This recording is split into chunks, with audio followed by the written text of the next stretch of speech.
उनकी पूजा ज्यादा करने वाले, ज्यादा नाम लेने वाले, ज्यादा उनकी सेवा करने वाले, मंदिर धोने वाले, घंटी बजाने वाले जितने आपको मिलेंगे उतने परेशान ज्यादा। ये बड़ा मुश्किल वाला काम है। अच्छा, अब सुन लीजिए, आप दिमाग में आया है तो प्रश्न उठा ही दे रहे हैं।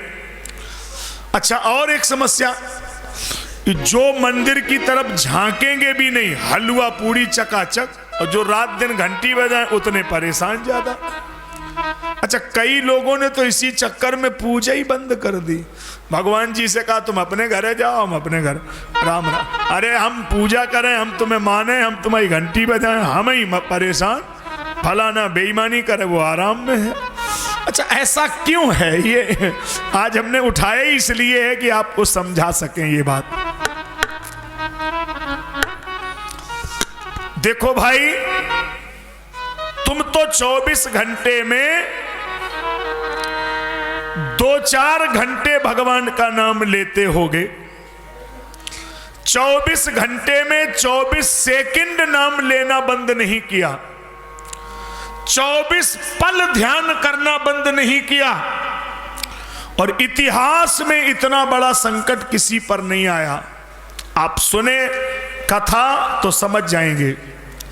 नाम तो हम लेंगे नहीं, लेकिन आप सुनेंगे तो समझ में आएगा कि ऐसा कौन था जिसने 24 घंटे में 24 सेकंड नाम लेना बंद नहीं किया। और इतना बड़ा संकट किसी पर आया नहीं जितना उन पर आया। जेहि विधि कपट कुरंग संग धाही चले श्री राम, धाही चले श्री राम। सोई छवि सीता राखी उर रटत रहत हरि नाम। कपटी हिरन के पीछे भगवान गए और उसी छवि को मन में बसा कर के माता जी आज तक नाम ले रही हैं। आपके ऊपर क्या संकट होगा? आप तो उनके भक्त हो सकते हैं और वो तो उनकी प्रियतमा है, अतिशय प्रिय, करुणा निधान की, जनक सुता जग जननी जानकी। अतिशय प्रिय, करुणा निधान भगवान की प्रियतमा है वो। अब देखो, जब वो नाम जप रही थी, पूजा कर रही थी, ध्यान लगाए हुए हैं, तो दशा कैसी हो गई? कृष्ण शीस जटा एक बेनी, जपत हृदय रघुपति गुण श्रेणी। वो नाम जप रही हैं, माला फेर रही हैं, नाम जप रही हैं, ध्यान कर रही हैं, और उसी समय संकट आ गया। कौन? तेहि अवसर रावण तहाँ आवा, तेहि अवसर रावण तहाँ आवा, रावण तहाँ आवा, रावण तहाँ आवा। तेहि अवसर तेहि अवसर रावण दावा, तेहि अवसर सानि ध प म प ध प म प ध प ग म रे सा। तेहि अवसर रावण दावा, रावण तहाँ आवा।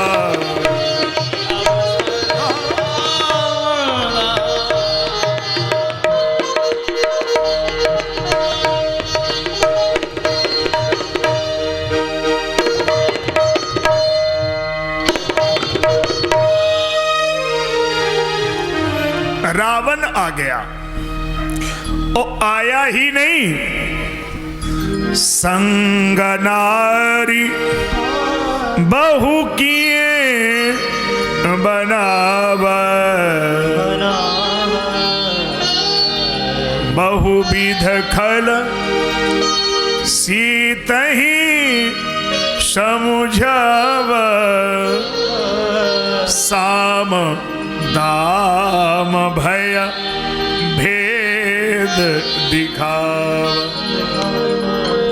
रावण आया और माता जी को क्या कह रहा है?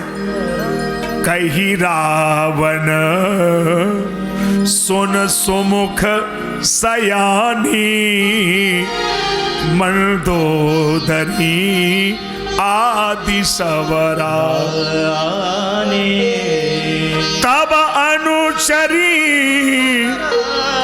करहूं पन मोरा, एक बार बिलोक माम ओरा, एक बार बिलोक मम ओरा।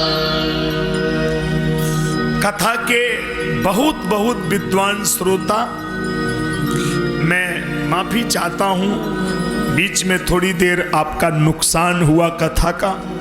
हम समझते हैं आपकी पीड़ा को, हम आपको बहुत पीड़ा हो रही थी, आपको लग रहा था कि महाराज जी को सुनना है और हम आपको सुनाने के लिए ही बैठे हैं, लेकिन हमारी मर्यादा परंपरा अतिथि देवो भव, वो बात पूरी हो गई। अब जल्दी से प्रसंग पर ध्यान दो, तो आपके जिसके लिए बैठे हो वो तो पूरा हो जाए। तो देखो, एक पतिव्रता माता पर इससे बड़ा क्या संकट होगा। एक रावण जैसा व्यक्ति कह रहा है, एक बार बिलोक मम ओरा, एक बार हमारी तरफ देख लो, मंदोदरी को दासी बना देंगे और तुम्हें महारानी बना लेंगे।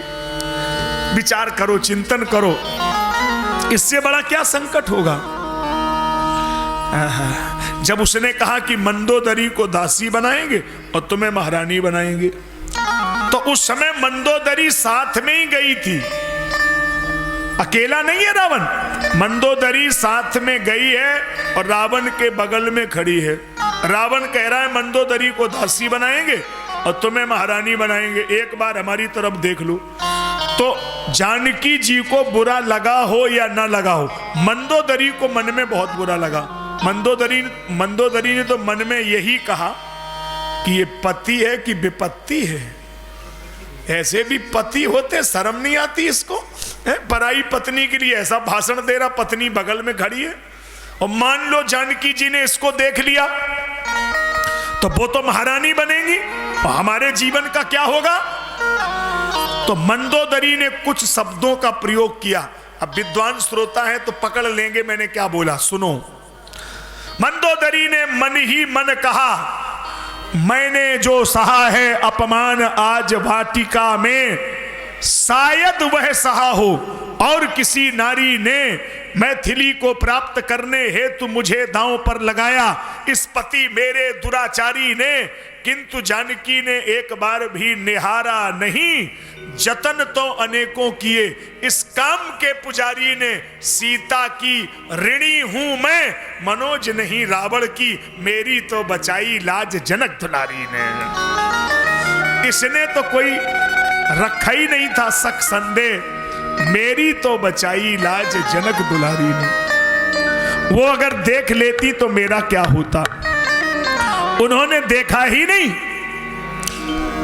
लेकिन श्री जानकी अम्बा का साहस टूट गया।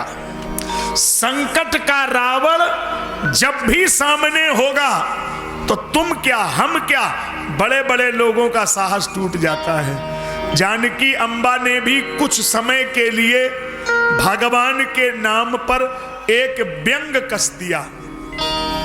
अब वो श्रोता समझेंगे जो मानस को नित्य पढ़ते हैं, ये व्यंग है माता जी का।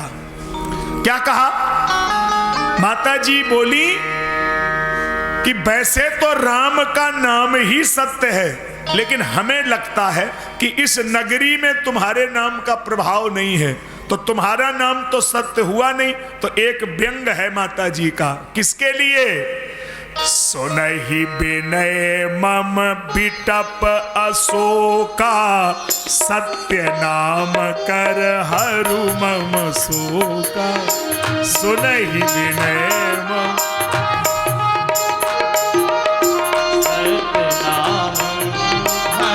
मम शोका, सुनहि विनय मम बिटप अशोका, अशोका। सत्य नाम कर हरू मम शोका। सतनाम हर मम शोका, सत्य नाम हर मम शोका।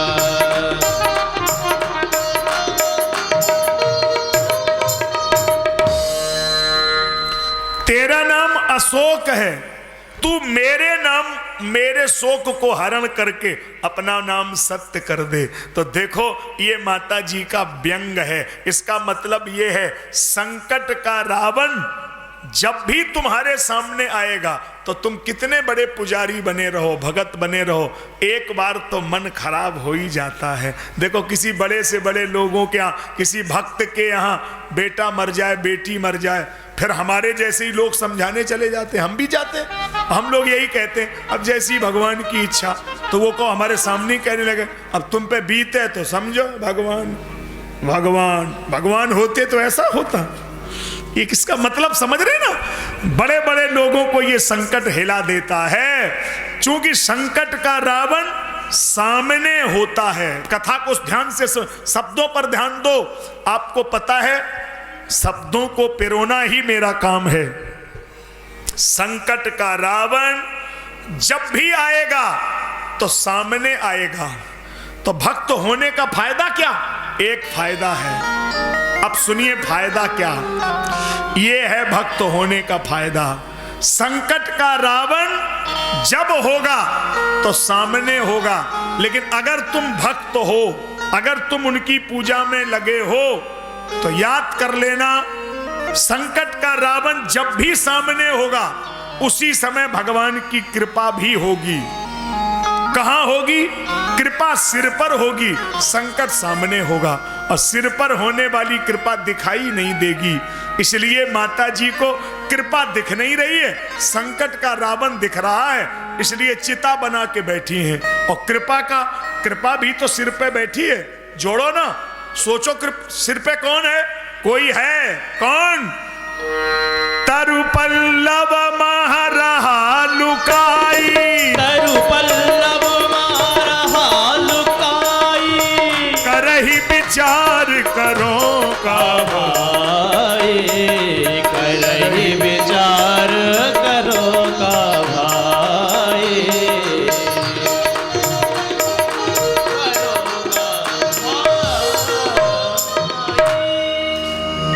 कृपा सिर पर विचार कर रही है, करो का भाई। तो प्यारे, जिसके जीवन में सारे रास्ते बंद हो गए हों, जिसे डॉक्टरों ने मना कर दिया हो, एक बार हमारा भी इलाज करके देखना। क्या इलाज करोगे उसका? एक बार इलाज आजमा के देखना। डॉक्टर जिसको मना कर चुके हो उसे ये दवाई दे के देखो, जरूर लाभ होगा। माता जी ने चिता बना ली, कूदने ही जा रही हैं। उसी समय हमारा जब माता जी इतनी दुखी हो गई तो भगवान की कृपा बरस पड़ी। क्या है कृपा? रामचंद्र गुण बर नहीं लागा, सुनते ही सीता कर दुख भागा। जैसे ही राम जी की कथा माता जी के कानों में पड़ी, माता जी ने कहा इतनी सुंदर कथा, इतनी सुंदर कथा कौन सुना रहा है? मेरे सामने आइए ना, इतनी सुंदर कथा। हनुमान जी बोले माता जी कथा सुंदर है, लेकिन सुनाने वाला तो बंदर है। सुनाने वाला बंदर है। हाँ, कथा सुंदर है, सुनाने वाला बंदर है। अच्छा, बंदर है का मतलब समझे? सही बात यही है भगवान की कथा सुंदर है, हम सुनने वाले हों या सुनाने वाले हों, सब बंदर है ना। मदारी कौन है? सब ही नचावत राम गुसाई, उमा दारू जो सित की। हम सब तो उसके बंदर हैं, मदारी तो वही है ना। इसलिए कथा सुनाई। माता जी बोली पास में आ जाओ, तो पास में आ गए और कहा माता जी अब तुम चिंता बिल्कुल न करना। कछुक दिवस जननी धर धीरा, कपिन सहित आए हैं रघुबीरा। और ये क्या रावण है, निश्चर मार तोए ले जे हैं, मार पीट के सबको खत्म करेंगे। माता जी बोली तो जो प्रभु आ रहे हैं, जो तुमने अभी कथा सुनाई है, तो इसका मतलब तैयारी कर चुके? बोले हाँ। तो जो बानर उनके संग में आ रहे वो कैसे हैं? बोले वो हमसे जूनियर हैं, हम सीनियर हैं। आपका देख रही माता जी? माता जी बोली हम यह सोच रही तब तो है गई रामलीला, मतलब तुमसे छोटे ही हैं सब बानर? बोले हाँ। तो ये छोटे छोटे बानर रावण का क्या बिगाड़ लेंगे? हनुमान जी बोले माता जी हाँ, तुम कछ मन में कह रही हो का? नहीं, हम जा कह रही हैं कि तुम्हारे जैसे छोटे छोटे बानर ये क्या बिगाड़ लेंगे रावण का, सब बानर तुम्हारे ही कैसे हैं? माता जी इसका मतलब माता जी तुम्हें हम पे संदेह लग रहा है? बोले हमें परम संदेह लग रहा है, इतने छोटे बानर, हमें परम संदेह लग रहा है। मोरे हृदय परम संदेह, मोरे हृदय परम संदेह, कपितव कीन प्रकट निज देहा, कपितव कीन प्रकट निज देहा, कनक भूधराकार शरीरा, भूधराधार शरीरा, समर भयंकर अति बलवीरा, भयंकर अति बलवीरा, भूधराकार शरीरा, समर भयंकर अति बलबीरा। इतने बड़े हनुमान जी। माता जी बोली छोटे छोटे छोटे हो जाओ, छोटे हो जाओ। तुरंत छोटे हो गए। तुम इतने बड़े थे और इतने छोटे बनकर क्यों आए? माता जी बेटा कितना भी बड़ा हो जाए, मैया के सामने उतना ही छोटा रहता है जितना गोद में खिलाती है। हम दुनिया के लिए तो बड़े हो सकते हैं, आपके लिए बड़े नहीं हो सकते हैं। और एक बात बताऊं माँ, सबके सामने मैंने रूप को छिपा लिया, यहां तक कि भगवान के सामने भी मैं बानर बन के नहीं गया। पहले मैं उनके सामने भी विप्र रूप धारी, वहां भी भेष बदला, विभीषण के सामने भी भेष बदला, विप्र रूप धर वचन सुनाए। लेकिन तुम्हारे सामने इसी रूप में आए हैं। क्यों? जो माँ गोद में खिलाती है उसके सामने क्या पर्दा है, आपके सामने क्या पर्दा करूं माँ? इसलिए जलवा दिखाने वाले,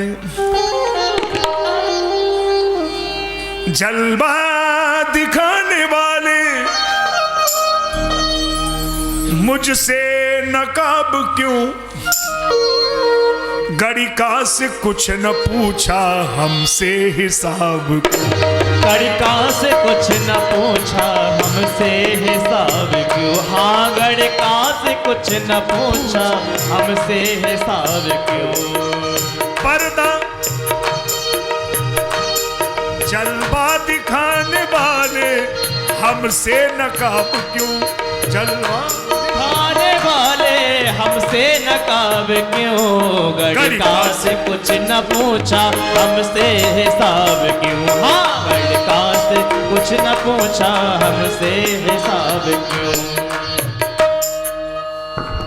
किसी से उनकी मंजिल का पता पाया नहीं जाता, जहां वो है फरिश्तों से वहां जाया नहीं जाता। मोहब्बत के लिए कुछ खास दिल मखसूस होते हैं, और ये वो नगमा है जो हर एक साज पर गाया नहीं जाता। ये वो नगमा है जो हर एक साज पर गाया नहीं जाता। ये वो नगमा किसी से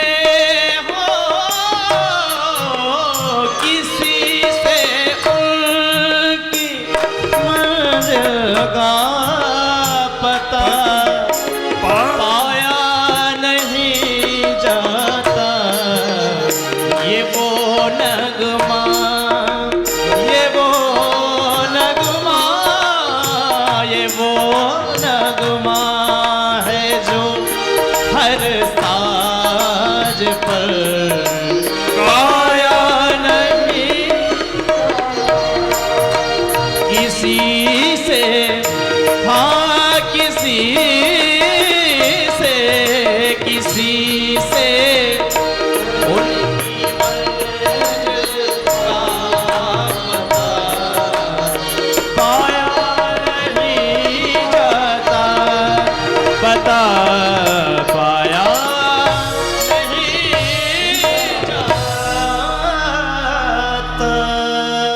रघुपति कर संदेश अब सुनु जननी धर धीर। ये ऐसी कथा नहीं है, इस कथा का बड़ा आनंद आप श्रोताओं ने लिया है। ऐसी भी क्षण इस पंडाल में इस कथा में आए हैं कि ना तो आप सुनने को तैयार और ना हम बोलने को तैयार। मतलब कथावाचक की वाणी बंद, सुनने वालों का सुनना बंद। जहां हृदय भर गया वही कथा ये है। हनुमान जी जैसे कथावाचक की वाणी बंद हो गई। देखिए सुनिए दोहा। रघुपति कर संदेश अब सुनो जननी धर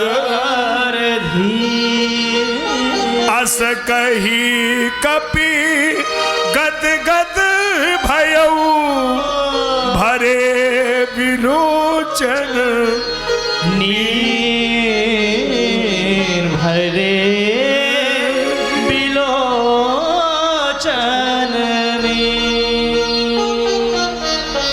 सुंदरकांड सुंदर क्यों है? इसमें कथा राम जी ने स्वयं कही है और कांड में कथा लिखी है और इसमें राम जी ही बोले हैं। कथावाचक राम जी हैं। आप कहेंगे कहां? देखो हनुमान जी तो कुछ नहीं बोले। अस कई कपि गद गद भयऊ भरे बिलोचन नीर। फिर भीतर से कौन बोला? कहे हूँ राम, राम जी कह रहे वियोग तब सीता, नाम भी लिया, मोह कहाँ सकल भये विपरीता।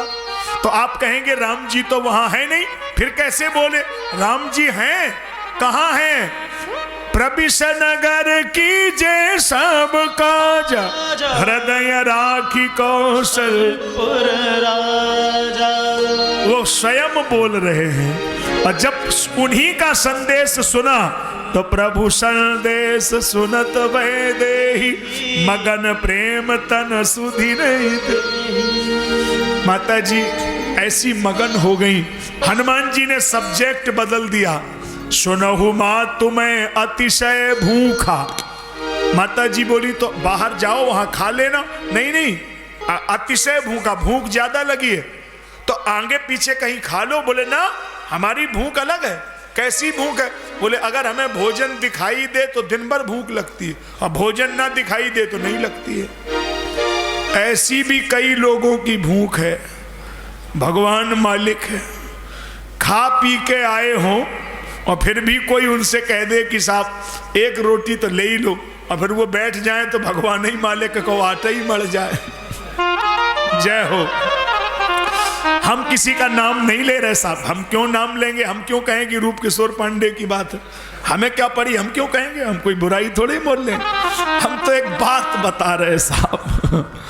तो अब हम तो बात बता रहे हैं साहब। कल तो महाराज भाव है, उनके भाव का अंतर है, कोई बात नहीं है। अच्छा, खाने वालों की भी बड़ी विचित्र कथा है। एक मन में आता है, सुना दूं एक बात। एक सज्जन थे, वो उधर के होंगे, कन्नौज जिले के हों या उधर कानपुर के रहे होंगे। तो उनकी ससुराल हो गई कसेला में। अच्छा एक बात बताएं, कसेला में, नगला अभीर में, सिराऊ में और खेतूपुर में मठा के आलू का बड़ा प्रचार है। सही बता रहे साहब। तो मठा के आलू बने, वो अपनी पत्नी को लिबाने आए। अब ध्यान देना भाई, देखो कथा मन में आई तो सुन लो, थोड़ा मन आपका अच्छा हो जाए, है ना। अब वो आए लिबाने गांव के बेचारे हते सो पढ़े लिखे थे नहीं, अपने बैठे सो उनकी पत्नी परसे चौका में, पहले चौका होते थे, और बने बड़ी तारीफ करी रहती कि बहुत ही अच्छे हैं। सो और मोहल्ला की सब बेटियां इकट्ठी भई, ये जीजा बहुत अच्छे हैं। अब बने रोटी सेंकी और रोटी माने पूड़ी बनाई, सो मतलब दमाद आओ तो पूड़ी बनाई मठा के आलू और परोस दई। अब जब हल्की पूड़ी, मान लो दमाद को हल्की बनती है, अब जब उनने हल्की पूरी देखी तो बिन्ने सोची कि जा में तोरबे की गुंजाइश ही ना है, सो बिन्ने सदे ही पूरी और मठा के आलू में चालू। तो नहीं देखो, कसेला में कोई मेहमान आए तो होसई में रहना चाहिए। मिश्रा जी हम ऐसी नहीं कह रहे, समझ लो, देखो मतलब बहुत ही हाँ साहब कसेला है, हमें कोई होशियारी तो रखनी चाहिए। सो अब सदे ही पूरी मठा के आलू में शुरू। अब पत्नी चौका में बैठी, सुबह ने कही खाए इनने तो हमारी नाकई कटाई दी, कैसे कहें इनसे। तो अब्बा ने इशारा करो, देखियो आप हमारी तरफ, उंगली दुई उठाई गमारपन पति को देख, एक एक पूरी के ग्रास दुई करें जा। पत्नी का इशारा था कि दो टुकड़ा करो। और बाने जब देखो तो बाने सोची कि जा कह रही है कि एक एक खाइयो तो कब लो खाइयो, टाइमों को ध्यान दे। सो बाने उल्टो गणित लगाओ, दुई दुई को चाबे लागो, मुंह रख जब एक साथ, तो माथ ठोंक तिरिया कहे लाजते डरे जा। ऐसे पत्नी ने माथा पीटा। पत्नी बोली हमारे कर्म में